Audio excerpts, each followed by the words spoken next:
Bonjour, un dicton bien connu affirme qu'on ne choisit pas sa famille. Cela veut bien dire ce que cela veut dire. Il y a un aspect immuable au sein de la famille.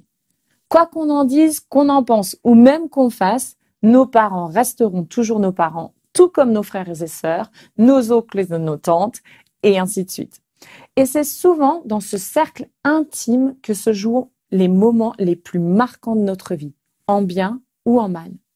C'est notamment pour vous aider à échapper à ce dicton, à la connotation si négative, et à créer un climat de paix et de confiance au sein de nos familles que la semaine de la famille existe. Et une des clés se trouve dans le message de ce soir. Pour notre 5e soirée ensemble, le pasteur Gilbert Grezet va traiter du sujet délicat, mais ô combien primordial du pardon. On pourrait vite avoir envie de balayer nos erreurs avec un « je m'excuse » pour passer à autre chose, en espérant que tout soit effacé. Mais est-ce vraiment cela le pardon? Avant d'entendre le message de ce soir, préparons nos cœurs à recevoir quelques vérités à travers un beau témoignage et aussi ces quelques chants.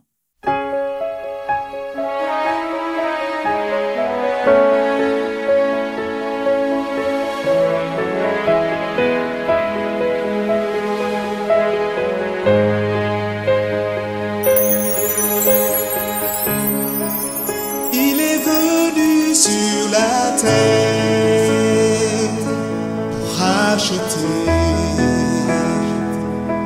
l'humanité.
In the years that we have been married, we've faced loneliness, bad boundaries, poor communication skills, deep insecurity, infertility, a miscarriage, anxiety. When we were first married, we did not invest in other relationships outside of just each other. So we found ourselves on an island, and when our marriage started to struggle, we didn't have anybody that we could turn to. I found it very difficult to talk to other guys about the way that I felt, and I wanted them to think that things were as good as they thought they were, but they weren't. There was a moment where we knew we were either going to quit and move on, or we were going to stick this out and figure it out because we weren't happy with the way things had been. There was going to be hard work, intentionality, and change were going to be something that required more of me than was inside of me. It was time to lean into a stronger power that was going to help us figure this out. In that moment, we started developing some community. It was walls down, it was very authentic. We needed to let people know where we really were, and that community was a huge game changer for our marriage. But at the end of the day, it would come down to, and has, God sourcing our love for each other and sustaining our commitment. Marriage was God's idea in the first place. He never intended for any person to do marriage apart from Him. And we realized that we had never engaged that tool in the way that God had available for us. When I began to understand that Jesus was what was going to fully satisfy me, I quit expecting that out of my marriage, and that's when I really began to enjoy the gift of my marriage. And He actually has that for every marriage. He has that for you. God is for you. You can do this. Don't give up.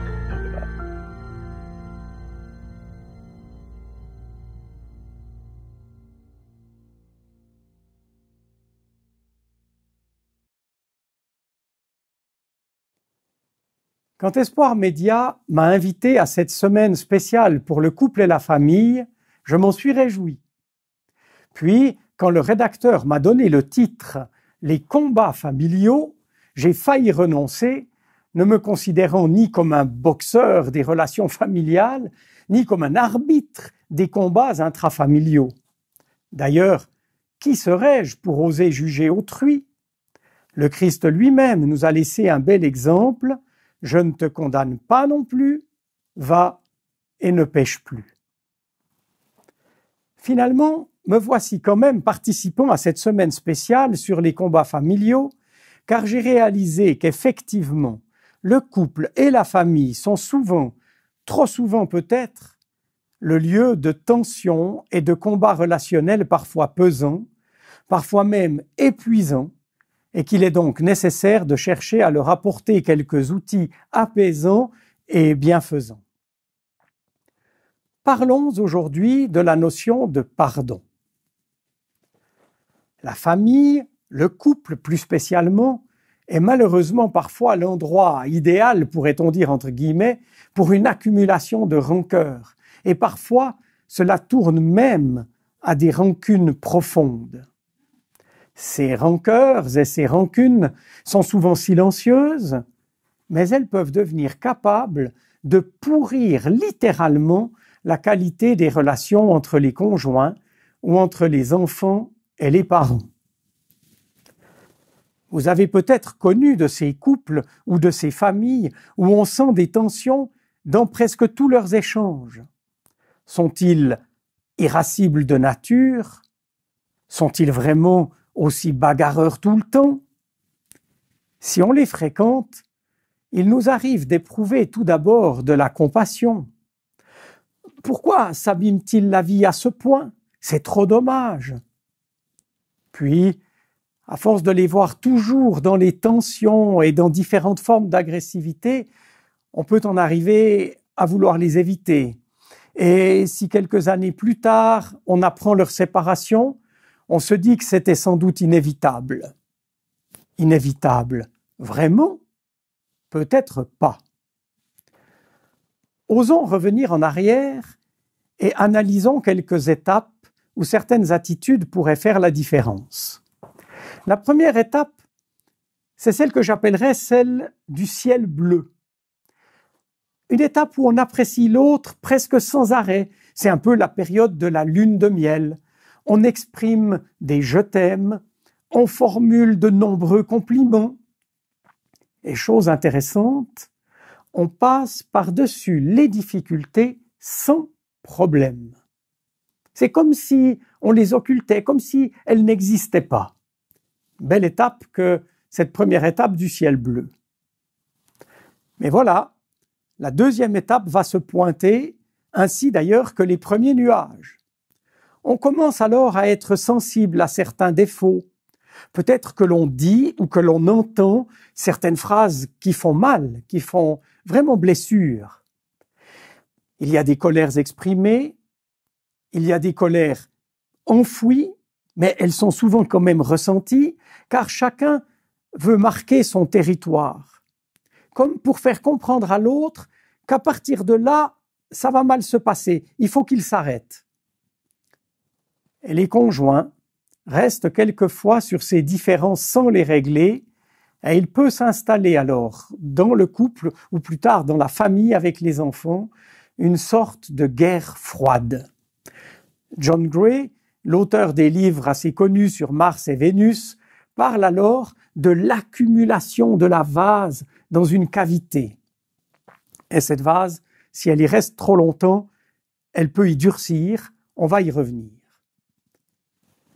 Parlons maintenant de la troisième étape. Le ciel est noir. Le plaisir de vivre ensemble ressemble à un lointain souvenir. À ce stade, parfois, la seule vue de notre conjoint peut entraîner des ressentiments tels qu'on a l'impression qu'on serait mieux séparés. Vous devinez la menace sur le mariage alors. Et entre parents et enfants, cela peut provoquer des ruptures terribles. Soit on ne se parle plus du tout. J'ai même entendu des familles où les silences de ce genre pouvaient durer plusieurs semaines, plusieurs mois. Ou alors au contraire, on explose à 1000 reprises et pour de tout petits détails. Quel remède existe-t-il? Si vous êtes chrétien, vous allez peut-être me dire rapidement et sans trop hésiter, le pardon. Oui, c'est sans doute vrai. Mais c'est pas si évident à appliquer tout de suite. Vous savez, c'est un peu comme aux enfants à qui on dit après une grosse bagarre ou après un bon crépage de chignon, serrez-vous la main et faites la paix. Il faut reconnaître que ça marche coup-ci, coup-ça. Et franchement, ça marche pas très bien parce que c'est fait sous la pression et ça ne résout pas tellement le sentiment de rancœur et encore moins de rancune. Et c'est un piège qui menace les couples qui se sentent obligés de dire « excuse-moi » ou « pardonne-moi », mais qui accumulent toujours plus de ressentiment. Et là, je reviens sur le vase de John Gray. Vous savez, il avait dit que les problèmes étaient comme de la vase qui s'accumulait dans une cavité. Et si elles y restent, ces ressentiments, ces agressivités, alors la vase a tendance à devenir du ciment avec le temps et même du béton armé dans les cas les plus difficiles. Alors, que faire? Je vous propose 3 étapes adaptées aux différents ciels évoqués ci-dessus. Quand le ciel est bleu, alors il faut apprendre à exprimer l'appréciation. Cela crée un état d'esprit positif, parce qu'on met des mots sur ce qu'on apprécie chez l'autre. Et savez-vous, c'est un excellent contrepoids à la critique. On dit même que pour équilibrer l'influence d'une critique, il faut savoir faire 7 compliments. Alors, quand on entend ça et qu'on pense à l'équilibre entre les critiques et les compliments, j'ai peur qu'on soit tous un peu endettés au niveau des compliments. Peut-être il serait bon d'y réfléchir. Bref, apprenons donc à faire des compliments, apprenons à dire les choses que nous apprécions quand le ciel est encore bleu. On a un bon appui biblique pour cela. Si je prends dans la première épître de Jean, au chapitre 4 et au verset 7, je trouve ceci.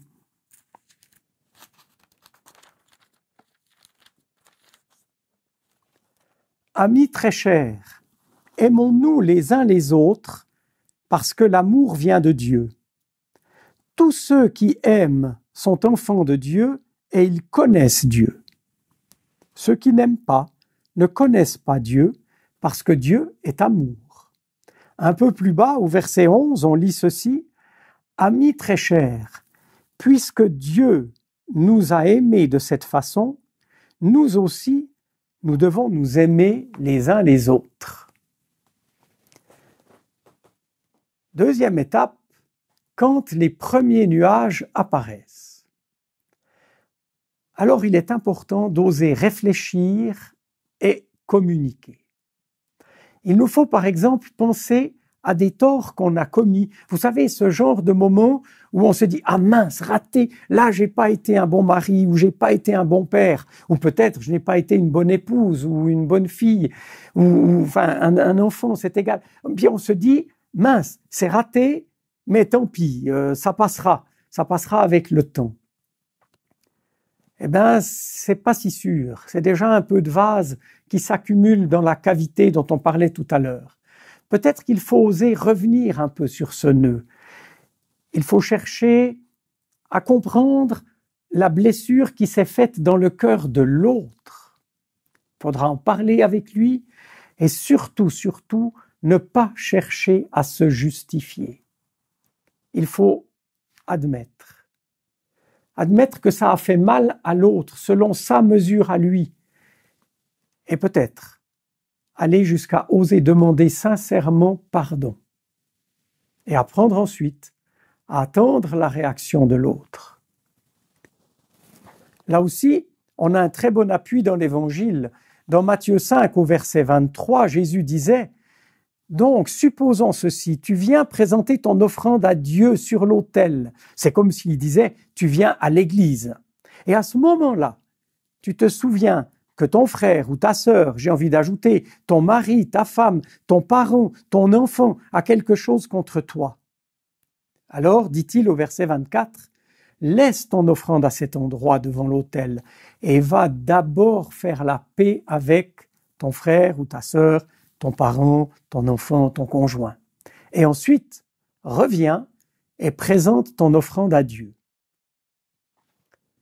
L'apôtre Jean écrit lui aussi dans sa première épître un autre texte que celui qu'on a lu tout à l'heure, au chapitre 1er et au verset 9. Écoutez ceci. « Dieu fait ce qu'il promet et il est juste. Alors, si nous avouons nos péchés, il nous les pardonnera et il enlèvera tout le mal qui est en nous. » Il existe une sorte de démarche d'amélioration subconsciente. C'est comme un assainissement du mal qui était en nous. Petit à petit, vous avez entendu, Dieu, si on lui avoue nos fautes, les pardonne et il enlèvera tout le mal qui est en nous, étape par étape, petit à petit.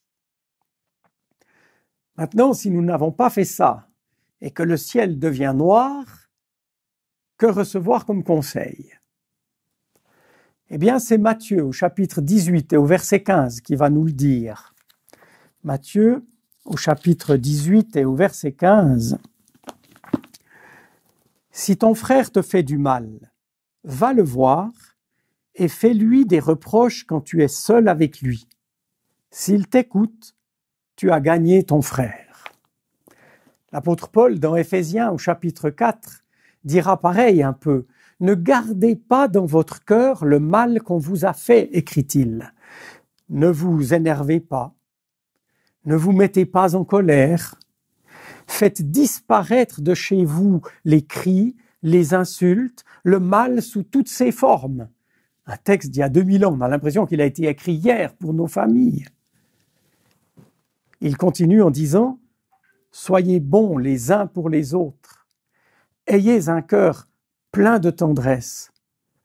Pardonnez-vous les uns aux autres, comme Dieu vous a pardonné dans le Christ. » Et là, il faudra prendre du temps en quelques étapes. La première étape, oser repenser à une blessure enfouie. Vous savez, un de ces événements ou une de ces circonstances où on a eu tellement mal, On a pu peut-être le dire, mais on a l'impression que c'est pas fini, qu'il y a encore quelque chose qui moisit à l'intérieur, une sorte d'événement qui a fait une telle douleur que maintenant plusieurs petites choses émergent et chaque fois que ça touche à ce sujet, eh bien on ressent une vieille rancune qu'on croyait inoffensive et qui revient à la surface. Alors à ce sujet, il faut établir maintenant un véritable dialogue. Il faudra avoir le courage d'exprimer ce qui ne va pas chez nous, avec ce qu'on appelle depuis très longtemps maintenant les messages « je ». Vous vous rappelez peut-être de la méthode Gordon dont on parlait il y a quelques dizaines d'années. C'était pas si mal, mais il ne faut pas employer des « je » que pour décrire des faits. Il faut aussi exprimer nos sentiments, ce qui nous a fait mal, pourquoi on a eu mal, peut-être les valeurs que ça a heurtées chez nous. Et pendant ce temps, l'autre écoute. Peut-être de temps en temps, il reformule dans ses mots à lui. Mais là, j'aimerais peut-être vous initier à ce qu'on appelle la valeur du bâton de parole. Vous pouvez prendre un objet quelconque dans un couple, l'un des deux le tient, et celui qui l'a peut parler sans être interrompu. C'est-à-dire que pour parler, il faut avoir le bâton de parole. Et on va pouvoir parler jusqu'à avoir l'impression d'avoir tout dit.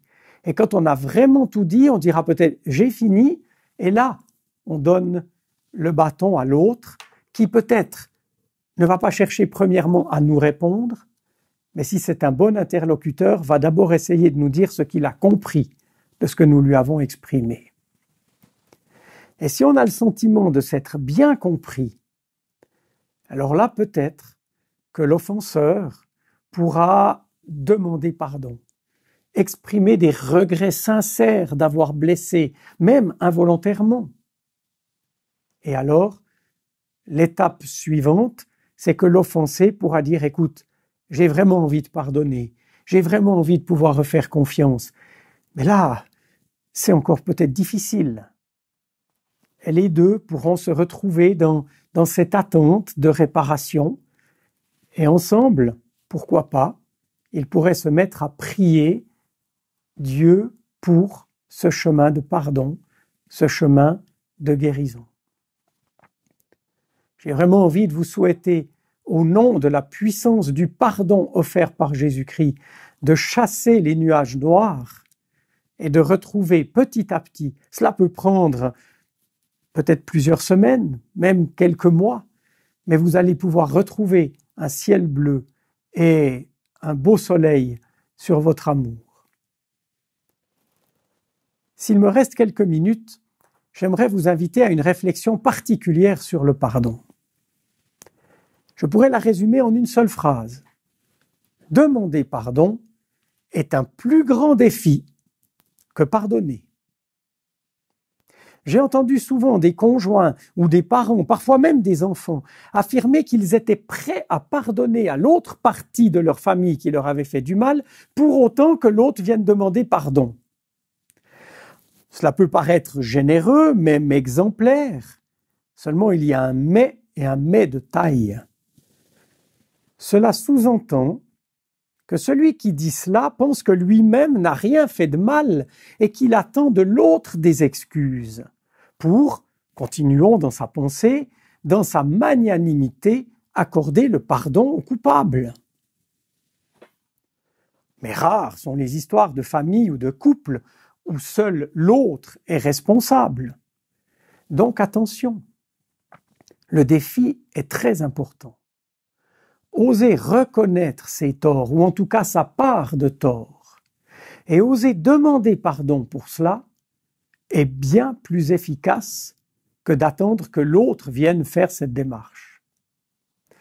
Un excellent exemple de cette prise de conscience est donné par Tim Gennard à la fin de son livre qui s'appelle « Plus fort que la haine, une enfance meurtrie, de l'horreur au pardon ».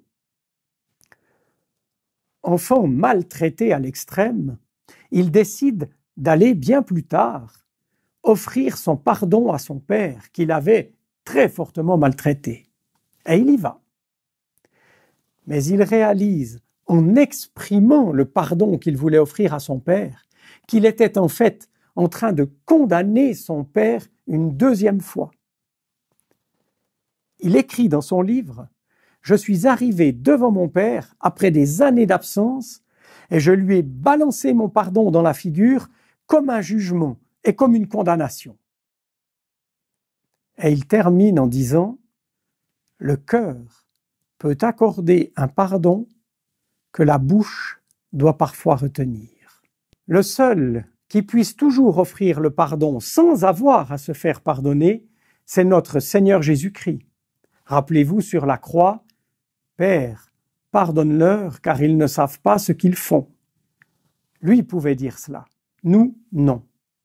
Nous, il nous appartient d'apprendre à reconnaître nos propres torts et ensuite d'oser aller demander pardon.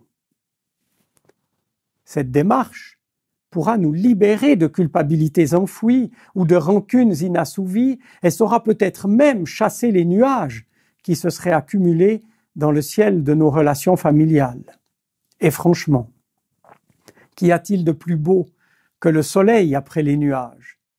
Qu'y aura-t-il de plus beau que l'amour retrouvé après l'orage?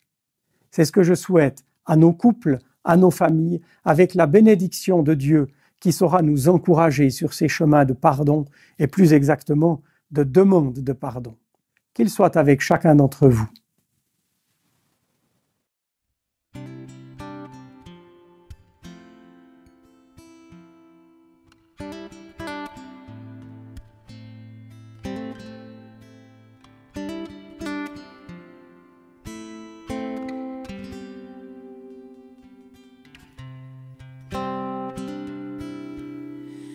Comment expliquer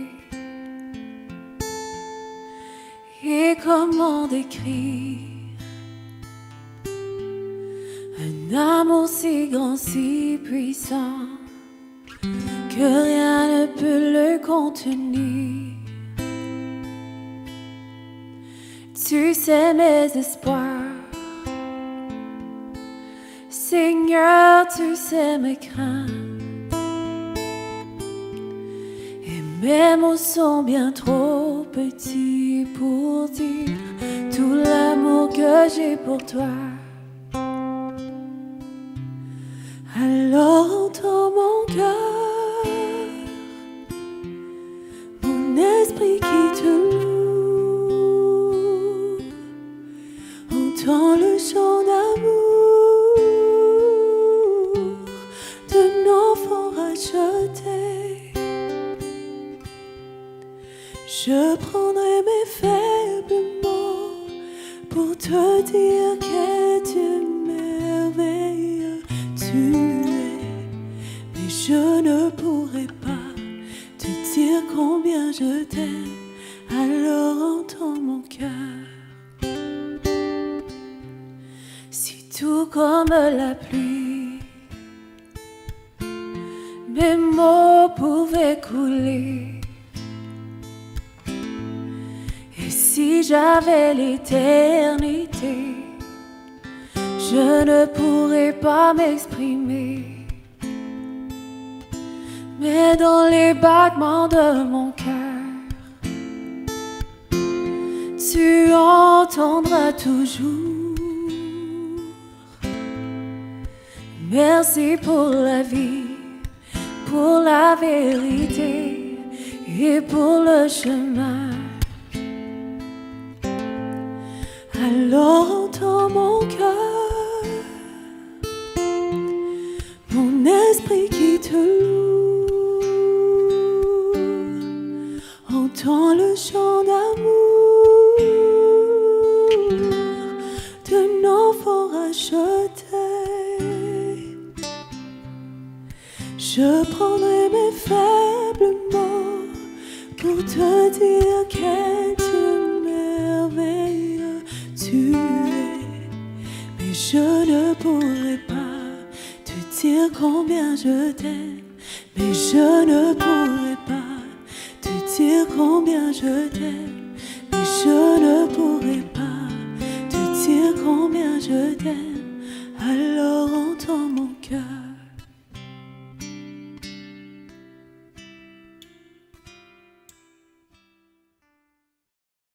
À quelle étape de votre relation en êtes-vous? De quelle couleur est le ciel par chez vous?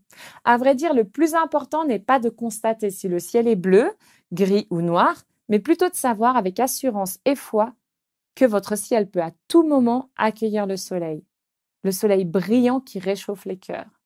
Merci au pasteur Gilbert Grezet pour son message plein d'espoir pour tous les couples et toutes les familles.